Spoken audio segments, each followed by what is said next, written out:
Salut les pirates, j'espère que tout va bien pour vous.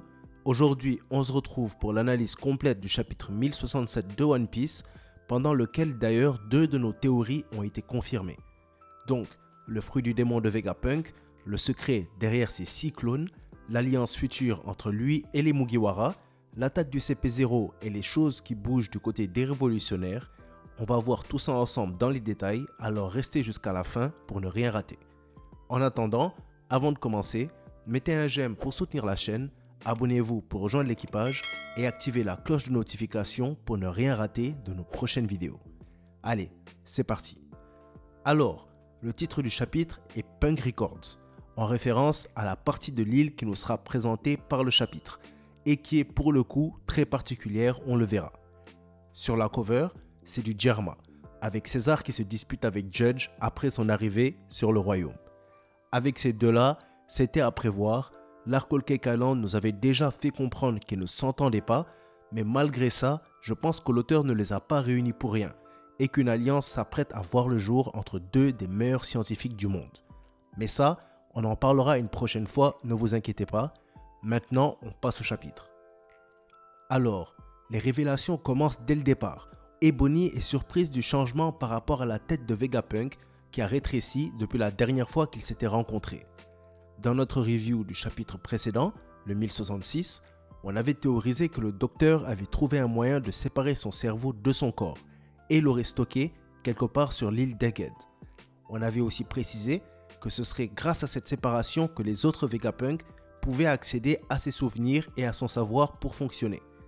Eh bien, c'est confirmé, on avait raison, mais c'est quand même un peu plus compliqué que ça. Il se trouve que Vegapunk a mangé le Nomi Nomi Nomi, le fruit du cerveau, qui lui permet de se souvenir des plus petits détails du savoir qu'il a accumulé.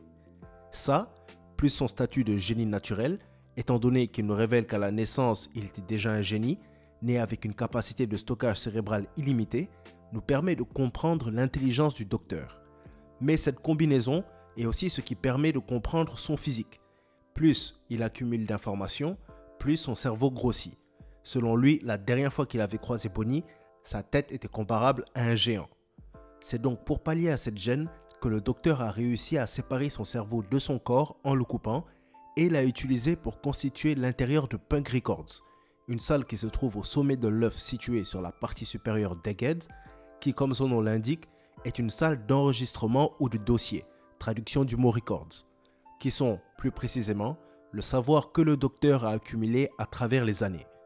La salle est tout simplement un hangar pour le cerveau de l'homme le plus intelligent du monde. Il arrive à accéder à ses connaissances à travers la sorte de pomme sur sa tête, qui en fait se trouve être une antenne qui se connecte à son cerveau grâce à des ondes psychiques. On apprend aussi que les autres Vegapunk, qui sont chacun experts dans un domaine précis, partagent ce même cerveau avec le docteur comme théorisé. Et chaque jour, Vegapunk synchronise leurs expériences et leur savoir à travers Punk Records, leur permettant d'apprendre les expériences des uns et des autres. Vegapunk va faciliter la compréhension de ce système en disant que ce serait comme si tous les 7 partageaient la même bibliothèque. Il serait donc logique d'assumer que comme Vegapunk, ces clones possèdent tous une antenne qui leur sert de cerveau et qui leur permet d'accéder à Punk Records. Le docteur va ensuite mentionner un projet qui va s'avérer très important pour le futur. Il a l'intention de trouver un moyen pour que l'humanité entière puisse accéder à Punk Records, mais aussi y ajouter leur expérience et leur savoir, ce qui est un projet ambitieux, mais qui comporte aussi son lot de risques, ce que Jinbei va d'ailleurs préciser. Mais le docteur va dire que les questions d'éthique empêchent la bonne progression de la science, ce qui va énerver Bonnie, étant donné que son père a été victime des sacrifices que Vegapunk a fait pour la science. Elle va lui demander de ramener son père à la normale et va essayer de l'attaquer avec son sabre laser, ce qui va être assez drôle étant donné que le sabre est un échec et ne sert qu'à attirer les insectes. Ce qui va se passer est effrayer Bonnie qui va s'évanouir à cause de sa peur évidente de ces derniers. Donc voilà, c'est un petit moment drôle et je trouve que ce genre de moment c'est aussi le charme de One Piece parce que ça permet de ne pas prendre l'œuvre trop au sérieux et de rigoler entre les grosses révélations. Donc on apprécie. Du coup, on voit que Vegapunk se sent naturellement coupable de ce qui est arrivé à Bonnie et va dire, lorsqu'elle est évanouie, qu'il aurait aimé lui remettre certaines choses. Et étant donné le contexte, j'imagine qu'il fait référence à des mementos de son père, que Kuma aurait pu confier à Vegapunk pour les lui remettre la prochaine fois qu'il la verra. C'est tout ce qu'on a vraiment concernant Bonnie et Vegapunk ce chapitre. Mais le docteur va aussi faire d'autres révélations importantes. Déjà, il va parler du fruit de Momo en demandant à Luffy si les rumeurs d'un dragon rose à Wano étaient vraies.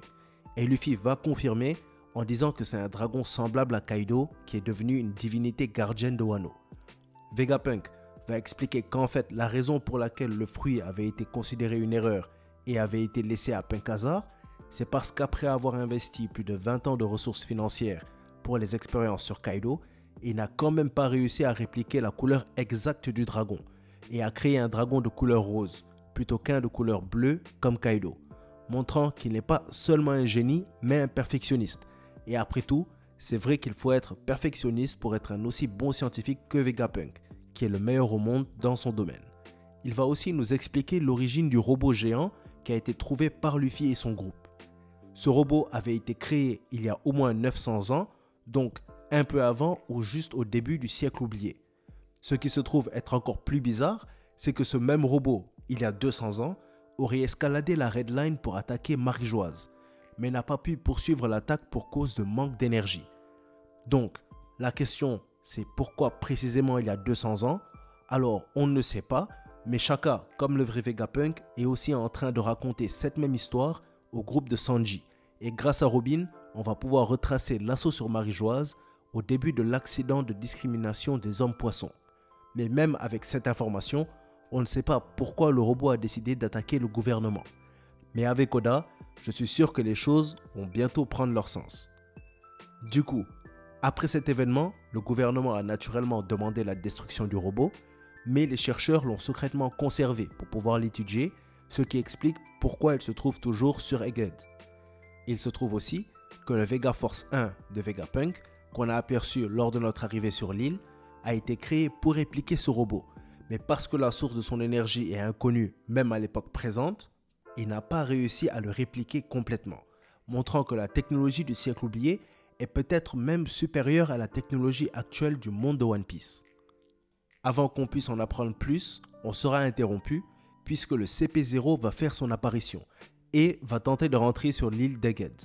Mais Shaka a trouvé ça suspect qu'une unité d'assassins se rende sur l'île et a tout de suite deviné leurs vraies intentions. C'est là où notre deuxième théorie se confirme. Dans la review du chapitre où le CP0 avait fait son apparition pour la première fois en précisant la mission qu'ils avaient reçue du gouvernement, j'avais souligné la possibilité que Vegapunk demande de l'aide aux Mugiwara et qu'une alliance naisse entre les deux.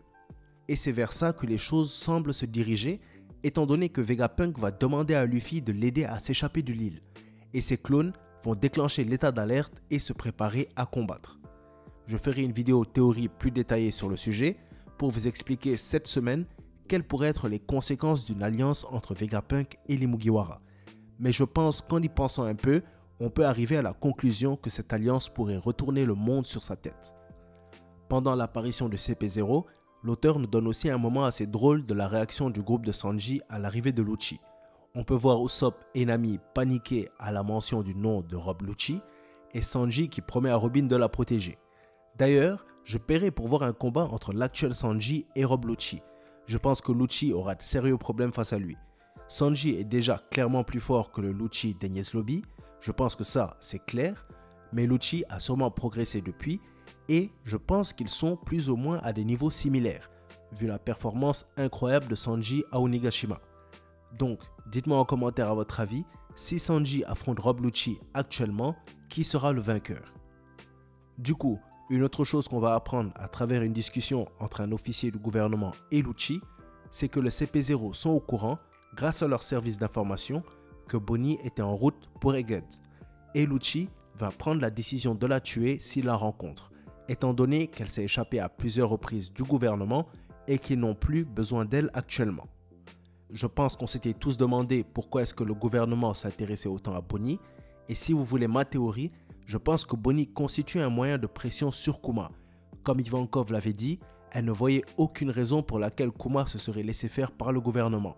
Mais je pense que si le gouvernement était au courant de sa relation avec Bonnie et qu'il menaçait Kuma en se servant d'elle, alors ils auraient pu le forcer à se plier à leurs ordres pour qu'il puisse sauver sa fille. Une méthode extrêmement cruelle, mais à l'image du gouvernement mondial. Donc, je pense que tout comme Vegapunk, Bonnie pourrait elle aussi nous accompagner pour les prochaines aventures afin d'échapper au CP0, étant donné qu'elle n'est pas avec son équipage, et franchement, je pense que ça ferait plaisir, étant donné qu'on commence à s'attacher au personnage. Du coup, on attend de voir si c'est bien la direction que l'auteur veut prendre. Pour terminer le chapitre, on voit que les choses bougent du côté des révolutionnaires. Kuma, qui était en train d'être réparé par Lindbergh, s'est levé brusquement et s'est mis à courir dans une direction précise, sans raison particulière. On ne nous donne pas plus de détails sur les raisons de son action. Est-ce qu'il a reçu un ordre du gouvernement? Est-ce qu'il a détecté un danger? On ne le sait pas. Mais il y a un détail qui pourrait constituer une piste. C'est que Koala va mentionner pendant que Kuma court qu'il devrait s'arrêter parce qu'il a presque perdu toute sa conscience. Ce qui est une information très importante parce qu'elle indiquerait qu'il reste un peu de sa conscience à Kuma, contrairement à ce qu'on pensait. Ce qui veut dire qu'il reste probablement un moyen de le sauver et aussi qu'il semble agir de son propre chef. Mais alors dans ce cas-là, quelle serait son intention? Je pense que la raison la plus logique serait qu'il veut retrouver sa fille Bonnie, qu'il aurait aperçue à Marie-Joise et qu'il voudrait rejoindre. Mais bon, ça ne nous est pas précisé, du coup j'espère qu'on aura des réponses au prochain chapitre. On aura une pause la semaine prochaine, mais ne vous inquiétez pas, j'ai énormément de vidéos théories en préparation pour vous, donc ne les ratez surtout pas. Du coup, dites-moi ce que vous avez pensé du chapitre, est-ce que vous l'avez aimé? Vous pensez quoi du fruit du démon de Vegapunk, de son projet pour Punk Records, de sa potentielle alliance avec les Mugiwara, de l'apparition du CP0 et aussi du comportement de Kuma en fin de chapitre? Donnez vos avis en commentaire qu'on en débatte.